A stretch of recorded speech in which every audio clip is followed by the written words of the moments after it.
महाराष्ट्राच्या राजकारणात सध्या एकच चर्चा आहे आणि ती म्हणजे आगामी 29 महानगरपालिकांच्या निवडणुका.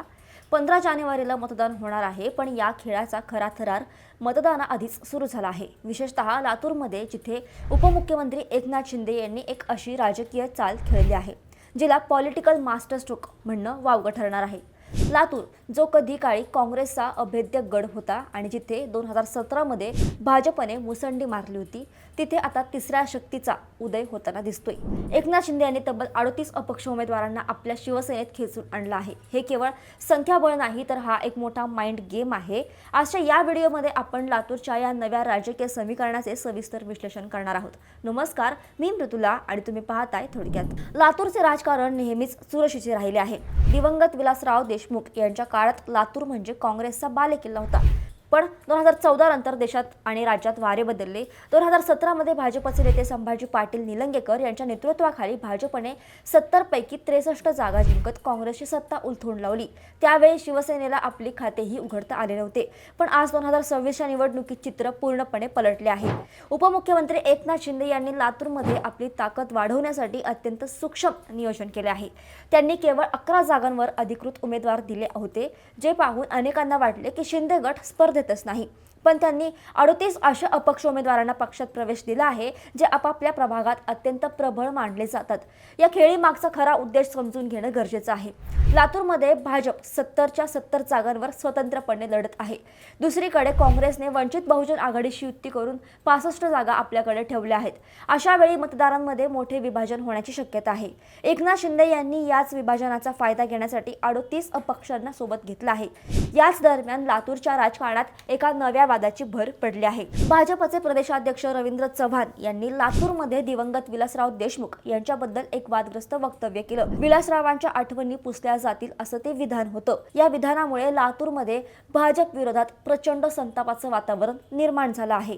लातूरकरांच्या भावना विलासरावांशी जोडलेल्या असल्याने हे विधान भाजपला चांगलेच जड जाण्याची शक्यता आहे. परिस्थिती हाताबाहेर जात असल्याचं पाहून मुख्यमंत्री देवेंद्र फडणवीस यांनी तातडीने लातूरमध्ये जाऊन डॅमेज कंट्रोल करण्याचा प्रयत्न केला.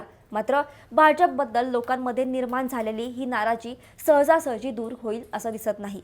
हे वातावरण भाजपला महाग पडू शकतं आणि याचा थेट फायदा एकनाथ शिंदे यांनी खेळलेल्या मास्टर स्ट्रोकला मिळू शकतो. भाजपच्या या कृतीचा विचार करून सामान्य जनता पर्यायी शक्ती म्हणून शिंदेंच्या शिवसेनेला पसंती देऊ शकते. हे उमेदवार जर निवडून आले तर महापालिकेत सत्ता स्थापन करताना एकनाथ शिंदे हे किंग मेकर ठरतील. भाजपला सत्ता टिकवण्यासाठी किंवा काँग्रेसला सत्ता मिळवण्यासाठी शिंदेंच्या मदतीशिवाय पर्याय उरणार नाही असं चित्र सध्या दिसत आहे. शिंदेंचा हा माइंड स्ट्रोक प्रामुख्याने भाजप आणि काँग्रेस या दोनही मोठ्या पक्षांना शह देण्यासाठी आहे. महायुतीमध्ये असूनही भाजप आणि शिवसेना स्वतंत्रपणे लढत आहेत. याचा अर्थ असा की दोघांनाही आपले स्वतंत्र अस्तित्व टिकवायचं आहे. जर हे 38 उमेदवार शिंदेंच्या चिन्हावर किंवा पाठिंब्यावर लढले तर भाजप आणि काँग्रेसच्या पारंपरिक मतांना सुरुंग लावू शकतो. अपक्ष उमेदवारांकडे स्वतःची अशी हक्काची मतपेढी आहे. हे उमेदवार स्थानिक पातळीवर लोकांच्या संपर्कात असतात. त्यांना शिवसेनेची साथ मिळाल्यामुळे आता त्यांना एक संघटित प्लॅटफॉर्म मिळाला आहे.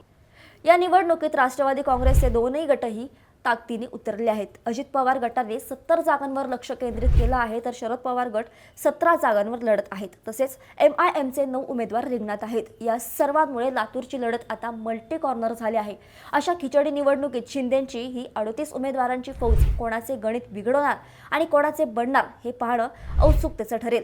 शिंदेंनी अतिशय शांतपणे लातूरच्या राजकारणात प्रवेश केला आणि आता ते थेट मुख्य स्पर्धेत आले आहेत. एकनाथ शिंदे यांची ही रणनीती केवळ लातूरपुरती मर्यादित नाही. यातून त्यांनी संपूर्ण महाराष्ट्राला एक संदेश दिला आहे की शिवसेनेचा हा गट केवळ सत्तेत सहभागी होण्यासाठी नाही, तर स्वबळावर सत्ता खेचून आणण्यासाठी सज्ज आहे. ज्या शहरात 2017 मध्ये शिवसेनेची पाटी कोरी होती, तिथे आज एका रात्रीत 49 पेक्षा जास्त जागांवर ताकदीने लढण्याची क्षमता त्यांनी निर्माण केली आहे. यालाच राजकारणातील गनिमी कावा म्हटलं जातं. आता लातूरकरांसमोर 3 पर्याय आहेत. एक म्हणजे भाजपची गेल्या 8 वर्षांची सत्ता, दुसरी म्हणजे काँग्रेसचा जुना वारसा आणि तिसरा म्हणजे एकनाथ शिंदेंचा हा नवा आणि आक्रमक पर्याय. 38 अपक्ष उमेदवारांनी मुंबईत उपमुख्यमंत्र्यांच्या उपस्थित केलेला पक्षप्रवेश हा केवळ फोटो काढण्याचा कार्यक्रम नव्हता, तर तो लातूरच्या सत्तेची चावी स्वतःकडे घेण्याचा प्रयत्न होता. निवडणुकीच्या अगदी तोंडावर झालेली ही घडामोडी मतदारांच्या मनावर किती परिणाम करते हे 16 जानेवारीला निकालातून स्पष्ट होईलच.